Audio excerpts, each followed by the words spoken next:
Yo, what's good, everybody? Welcome back to Slope Club. Time for another discussion review of a classic Idol album.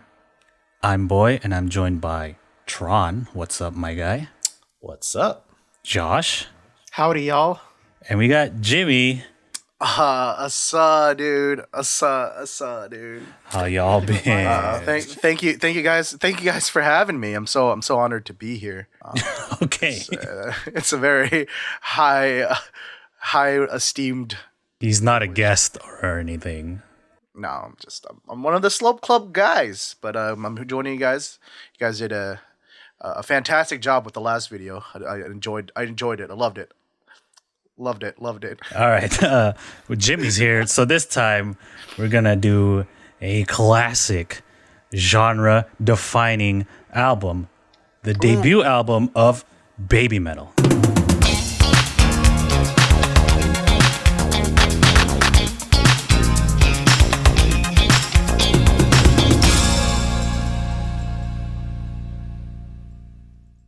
So yeah, Babymetal, a subunit from idol group Sakura Gakuin, the only one really that's still around. They've gone really huge international fame, and they kind of made a new genre, I guess, that people are calling kawaii metal, fusion of J-pop styles, idol aesthetics, and various heavy metal sounds. It's a very dynamic and kind of, I don't know, there's that gap, right, in the music. Really fun. It's interesting to be talking about this now, like 5 years later, right? Because like at the time, I don't think, well, definitely not Babymetal. I don't think they realized like the kind of cultural global impact that this was going to have, right? It was kind of I felt like a niche thing, right? Because they weren't the only group to come out of Sakura Gakuin, right? It was like the whole premise was like after school club, and they were the heavy music club. So it was like, all right, this was like just this fun little project. And then here we are 5 years later talking about one of the biggest, I guess, musical movements to happen out of Japan and globally, right? Yeah, could you say they're like the most well-known Japan group right now? Like just internationally? Yes. Seems safe to say. I'd say that would be a fair assessment. Like some people might like be like, oh, well, maybe this group, but like I don't think anyone would be like, nah, dude. Yeah, if they are at least one of the most well-known. Yeah, I have a lot of friends that like are not familiar with J-pop or idols, but they know who Babymetal is because they're just metalheads or like rock fans, and they know of Babymetal. So yeah, I would say that's very much the case. This is interesting because most of the people who review this are usually like people who really like metal or really like rock. But I feel like taking our spin on it, where we know a lot about idols and we know the background history of this group, I think it's an interesting twist on it. You feel like us as like not metalheads are more open to something like Babymetal? Of course, when they broke out internationally, a lot of, purists, I guess, would say like, oh, this ain't metal, bro. There's like a lot of kind of, I don't want to say hate, but yeah, I guess. Actually, I was one of the haters from the other end of the spectrum. Oh. I was a little bit, and this was just me, like, kind of, I don't know, not being a snob, I guess, but like, maybe I was being a snob, who knows? But like, it's just like, I think as idol fans, we've all experienced this at some point, where it's like, oh, have you heard of this like group from Japan, like called Babymetal, and you're just like, yes, okay, yeah, I've heard of them or whatever, right? And so to me, it was just like this thing that was just like, it's all novelty. It's not really going to be anything like legitimate or serious, right? I'm like, nah, dude, I'm an actual J-Idol fan. I'm not here for like the weirdness of it. I'm here because I love like the culture and the expression and the art, like, yeah. Then I watched a Babymetal concert Blu-ray at a AKB fan event. I was like, yo, this shit's pretty sick, dude. Mm-hmm. Yeah. I don't know. It's interesting now because I feel like they're so warmly received now. But especially like I don't know, researching this video, I was like going back and like reading some other reviews from like different like publishers and stuff like that on this album, and it was like, oh man, those comment sections were divisive, And speaking of that, should we start with one of the songs that kind of made them big, and that's Gimme Chocolate? That's the breakout song, right? put them on the map. What do you guys think of the song? It kind of defines them for me almost, because it's as we mentioned earlier, right? It's all playful and fun. It's not to be taken seriously, and so that's a big appeal about Baby Metal. Of course, they can be serious, but to me, they're all about like fun and like some stuff are funny, that humorous stuff. Yeah. This was a song that like when I had friends that would never hear of J-pop and like other like Japanese music in general, this is the song they linked me, because it's like, oh, they're talking about chocolate. Can you like give me more information about like what they're talking about? Because it sounds like they're talking about like wanting chocolate, and it has like really awesome metal sounds to it, and like I'm digging it. And I think because it just has like English in the in the title, I think it just makes it a lot more easier for like Western fans to like embrace, and just it's a really good song as well. So like I'd agree with Boy, it's a very defining sound. They were already on the SEO game 5 years ago. Here we go, right? They're talking about chocolate. Oh, this is awesome. Yeah. Yeah, I feel like it's like the quintessential when you say like, oh, kawaii metal, right? Because like yeah, it has like a lot of like that really like high distortion, high gain, like dun dun dun dun dun, like in the guitars, it's like super crunchy, and like all the double bass and the drums, it's like okay, but then like then you get to the actual music, like the vocal melodies, it's like chocolate, chocolate, da da da da da da. It's like really bouncy all of a sudden, right? I think that contrast is a really nice dynamic to listen to, because all the instrumentation it's really like crunchy and heavy, but then the vocal melodies are all light and playful.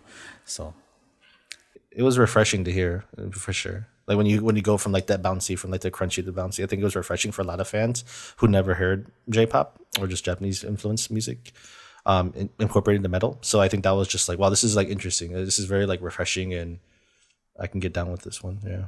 I don't know. I feel like I forgot how much this album featured the other two members. Right at this time, it was Yui and Moa, whereas like I feel like obviously Sumetal is like powerful vocals. I think no one's gonna deny that she is like that girl is like made to sing. She's got like a beautiful, powerful voice. I feel like, and because like they really want to make their music more palpable now, they really kind of emphasize that a lot. And then the other two members kind of play more of a what's it? They're mainly there for like just to kind of give accents to the hooks and of the songs and things like that, right? They're the more idol part of Baby Metal. Yeah. But they're like really prominent in this album. Yeah. It is their debut album, so there's like a nice balance of Sumetal stuff and Yui and Moa Metal, Black Baby Metal, so. Yeah, they have a couple songs that are just them, I believe, right? A couple songs that are just... Yeah, there's the... Yonouta, right? Or Song of Four. They wrote themselves. The reggae song. That's why I put down. This song is... it's pretty funny. It's like silly and like really childish, because they're like, oh, what comes after 3, 4? It's like, what kind of lyrics are these, dude? But then the more you listen to it, the instrumentation is like really on point, right? There's like a really heavy breakdown that like contrasts with the reggae part. That's just really like what? But it's like really cool, right? I think it does a good job of mixing the two genres together. Like I think if I compare this song with another one that mixes genres, like Ina, that one mixes genres too, kind of like with the hip hop vibe. But I feel like this one does a better job of like mixing it together with the break. Yeah, I think the breakdown in Yonouta or Song of Four is my favorite part. Is it like gets down and then a reggae part comes and it's like, what? Yeah. Where'd this come from, dude? In a great way, all over the place, right? So I guess that was like probably the weakest song for me, just personally, because I just don't vibe with reggae as much as say maybe others. So like I think like how the song was constructed was very impressive and like in the breakdown, but it's just like reggae is just not my speed.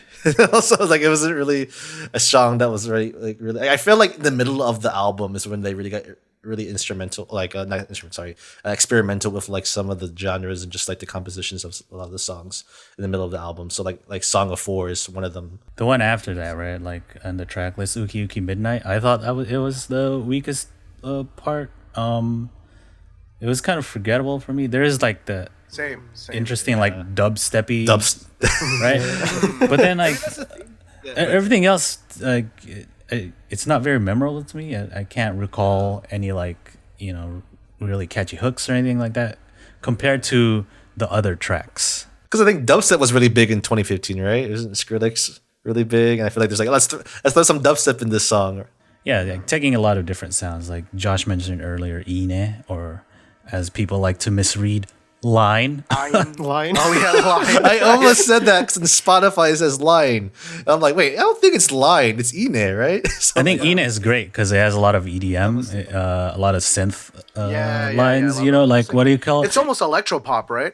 Electronic core. That's like an actual genre, right?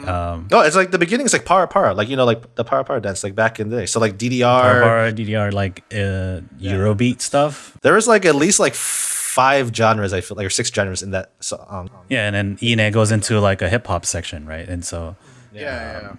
For me, that's actually, I think, the weakest part of the song. Like, I think I like this whole song, but the hip hop part kind of like throws me a little bit too much.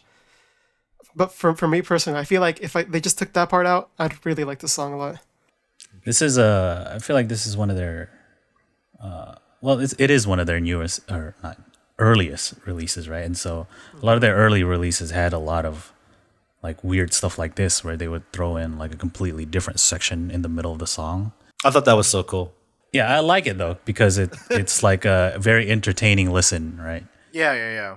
I can't remember the first time I heard. It was like my first impression when I heard this song, and I'm like, "Oh, this is cool." Yeah, and then they did the breakdown because the beginning of the song has like para like Eurobeat sound. I'm like, that's my jam. I love Eurobeat, so I was really digging it. And then they broke down to like hip hop, and that was like the first time I've ever seen that happen before in an Idol song. In the genre, so I was like really like, "Oh, this is really cool. This is the shit right here." This was released around when all idols became bigger, right? Like, That's true. Right? was it around this time, or am I wrong? I don't know. I just feel like It was a little before, right? it was a little before. Okay, then it's still the same, right? Because they're still on that wave of like being idols, but having different sounds and not a traditional idol bubblegum pop sound.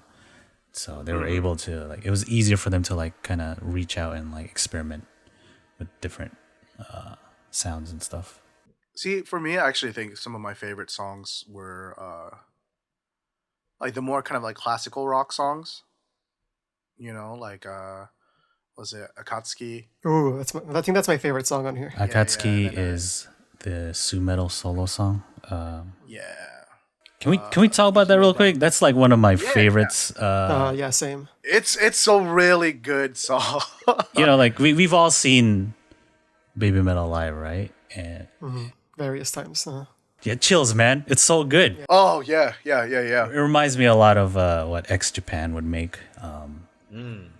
X Japan, legendary. Yeah, just really powerful rock ballads, right? Yeah, and she sings it very well, and it's very melodic. I was gonna say because I feel like a lot of the other songs kind of discourage just passive listening because it kind of throws you for a loop, right? Like, because if you're gonna listen to some of the other songs and you just kind of like just passively like, oh, okay, and then all of a sudden, what's this reggae breakdown, But this one, it like hooks you right off the bat, I think, right? Yeah, this one doesn't have any gimmicks, I guess you'd say, right? Like the others. A good rock ballad. I love me a good rock ballad. And looking at this live, it's like just brings it up a whole nother level, right? Honestly, I feel like what made Babymetal be able to take off as much as it did was Sumetal's vocal chops, right? Because I think that's what allowed, like, that kind of bridged the gap for a lot of people that I think might have been a little bit more hesitant to get on board, right? I think everybody was down with the Kami band from beginning because they're like, okay, well, musically, instrumentally, it's metal, it's good, it's quality, but what are these girls doing? And then Sumetal comes out and does that ballad, and everybody like, all right, like, Yeah, because if it was all like cute singing and everything, like some idol groups do, then I feel like it might have disconnected more people, right? She is the gap or the bridge, I guess, right?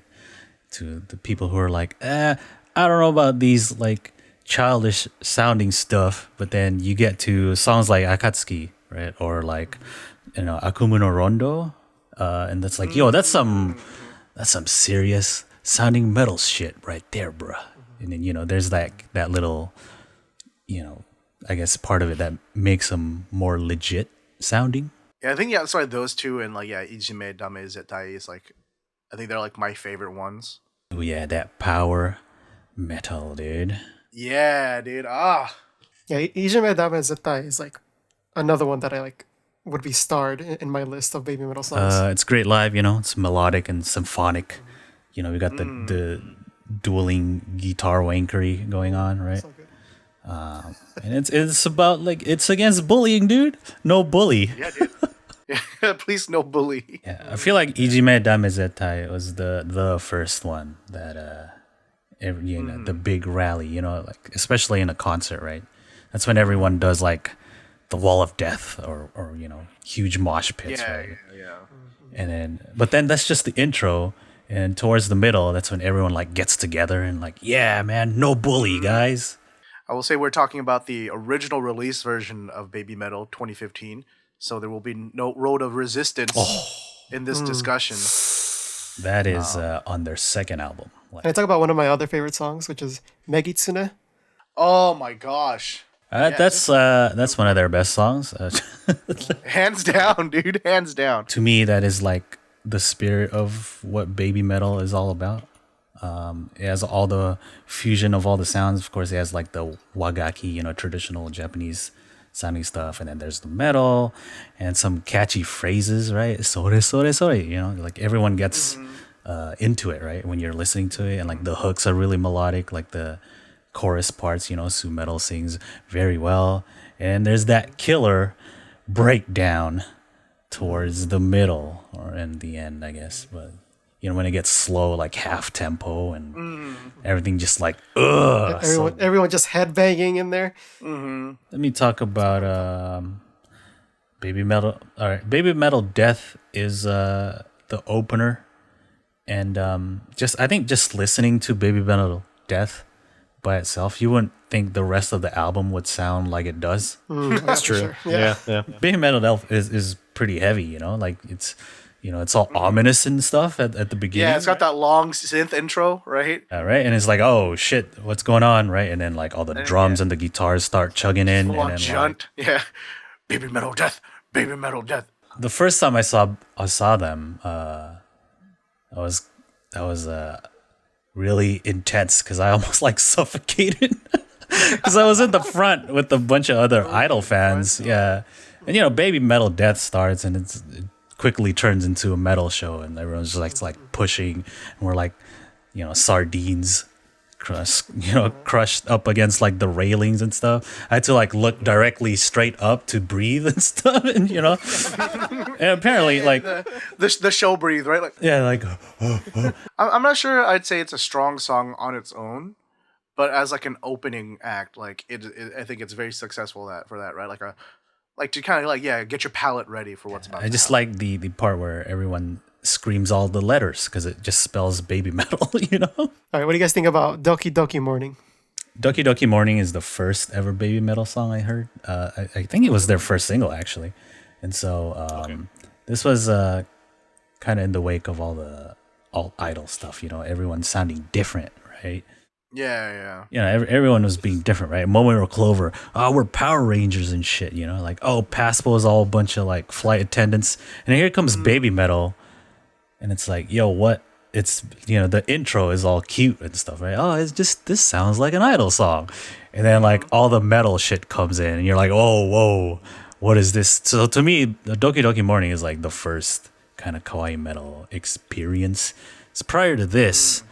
Anything that had to do with like heavy instrumentation or like metal sounding, and then like in a pop context, is a band called Maximum the Hormone. Oh yeah. They get pretty jolly and stuff, right? But there's still that heavy instrumentation, and so coming into this, that's like more Idol flavored. I really liked. The chorus part is really catchy, right? The ding, ding, ding. Oh, how you wake up. This is my favorite song in the album, personally. Yeah, just because of how like sweet it is, and like the contrast between that and like the instrumentation, like all the guitars and the drums just blasting away. So yeah, this is like a song that like was. I don't want to call myself a purist to like Idol music, but this is like as close as you can get in terms of like the Idol like aesthetics and like what you'd assume to hear when you listen to an idol song with like that heavy metal. So like for me, this was like probably my favorite. If you're telling me what kawaii metal is, I think of Doki Doki Morning. I think of Doki Doki Morning. Yeah. All right, what about Onedari Daisakusen? Onedari Daisakusen is like their funniest song. It's so good, dude. Like the lyrics being about like, like please give me money. Trying to get money from their dad and stuff. Like, what the? And then there's all this like industrial rock, like new metal, getting like instruments into the back. Some like Limp Bizkit shit, dude. Yeah. It's so good. Power Man 5000 up in here, dude. Just because of how obnoxious like their singing is, but then supporting that is like this really kind of groovy, kind of like Grungy, yeah. Metal track, and then the breakdowns are awesome too, and and the live concerts, which unfortunately they don't really do anymore, because it's a black baby metal song, right? Moa and Yui. It gets really stupid because people would bring like fake money and throw it around everywhere. Yeah. It's a good time. I love it when they perform that song. All right, Catch Me If You Can. This is actually like one of my favorite baby metal songs. I know I said that for a lot of them already, I was like, but like, this one's a little bit more of like a straight rock song, right? yeah, this song's dope. Like I really like how it builds up and the structure, and it's like, hide and seek, and then and it finally builds up to the chorus, the whoa, whoa. Yeah, that's when everyone gets crazy. So it's really hype. Yeah, like I like the song, but it isn't like one of my favorites. I feel like the chorus is really strong, but then the rest of it's kind of like just. I really like it. It's the build up, bro. So like the second half of the albums where I kind of just get like there's so many bangers in the top half that I think I kind of just got lost with everything towards the bottom half. But they're good songs. Yeah. For me, that's how it is. I feel like there's two songs on here that at least are like warrants a listen. Catch Me If You Can. And then this last song that we haven't talked about, I'm kind of disappointed that we haven't talked about this actually. Headbanger. One quick thing about Akuma no Rondo is yeah. like the time signature is not like standard, right? And so it has like this crazy kind of chaotic sounding riff that's like contrast with Sumetal is just very like melodic and smooth vocal delivery, and so I really like that about this song. It sounds a lot it sounds very technical to me, and so I think that's a big attraction for the song for me. Yeah, for that song, I think I like the second half of that song because I feel like the drums aren't as in your face. Oh yeah, that song it starts out with the drums like that, dude. So that's why I enjoy the second half because I feel like I hear more of Sumetal's vocals in this, which kind of like help package it together for me. But yeah, Headbanger. Headbanger is the baby metal live song. I think everyone gets nuts to Headbanger. Yeah.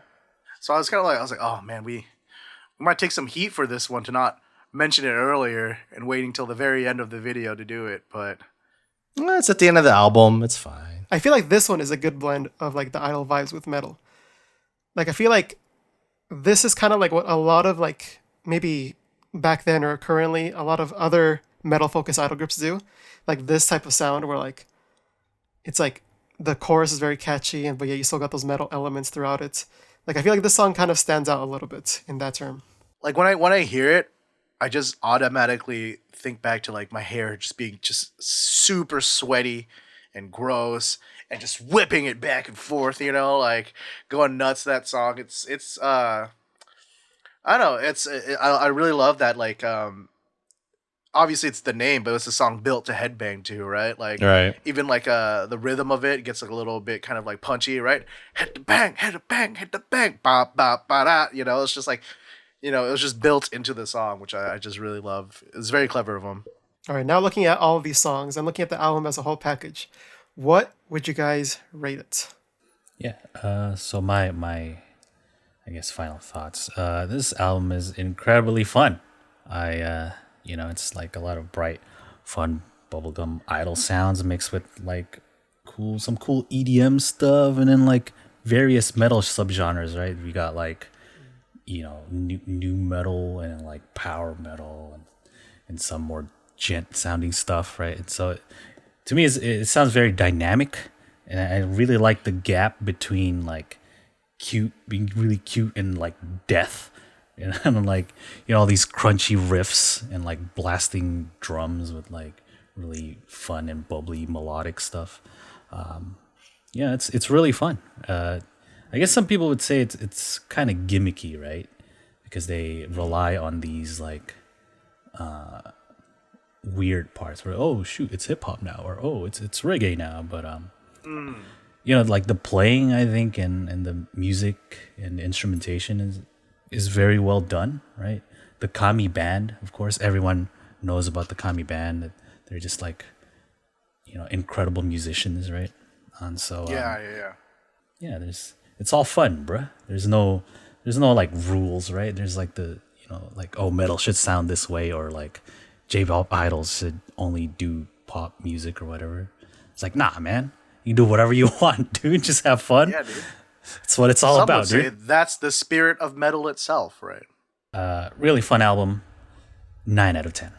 Oh, Interestingly enough, I too was going to give it a 9 out of 10. Even before we filmed this video, I recorded this. I was already thinking about it. Once again, it's very interesting that we're doing it now, 5 years later, because I think some of the opinions that people had about it just being a gimmick or novelty was kind of proven wrong, right? Because 5 years later, they are now bigger than ever. Yeah. Right.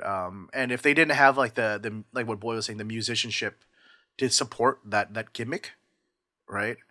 And not just with the Kami band, but with the three girls as well, then I don't think people would be talking about them nearly as much as they are now. They've only improved over time. Like the quality of the production is better, the mixing, their individual like performance ability. Like Sue has gotten even better as a singer, but like this album is still like extremely listenable, and I think for like how historic it is, I think it's very important. So it is also a 9 out of 10 for me. I'm gonna give it an 8 out of 10.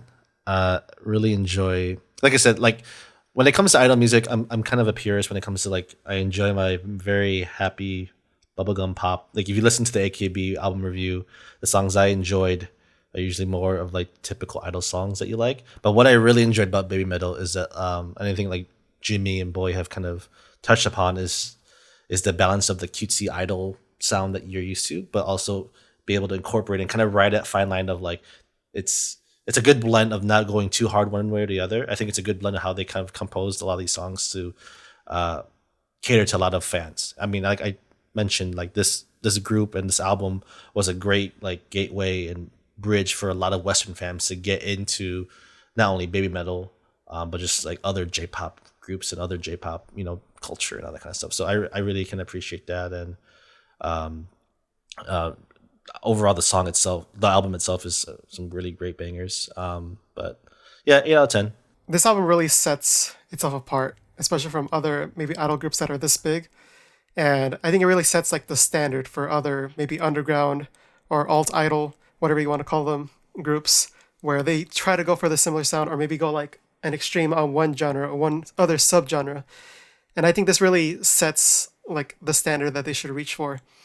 And I think it's a instant classic. Like you could listen to this, I feel like, at any time and it still always get you, rocking. Maybe even going to concerts, you hear these songs and you always remember them. I think it's a really memorable album. And I think for me, if I round it up, it'll be a 9 out of 10. So with that, it's a 8.75 out of 10, right? So if we were to round up, that's a 9 out of 10. All right. We've ousted Tron's vote. It's okay. I'm voted off the island. That's okay. It's the highest rated album that we've reviewed. So It just beat out AKB's, right? Just squeaked by AKB. All right. So we don't have a name for this video. oh yeah. Currently, it's just we're here discussing and reviewing classic idol albums. But I feel like this needs a name. So drop us a suggestion in the comments down below. But that is all for us. Remember to leave those suggestions down below and catch us in the next video. Thank you all for watching. Goodbye.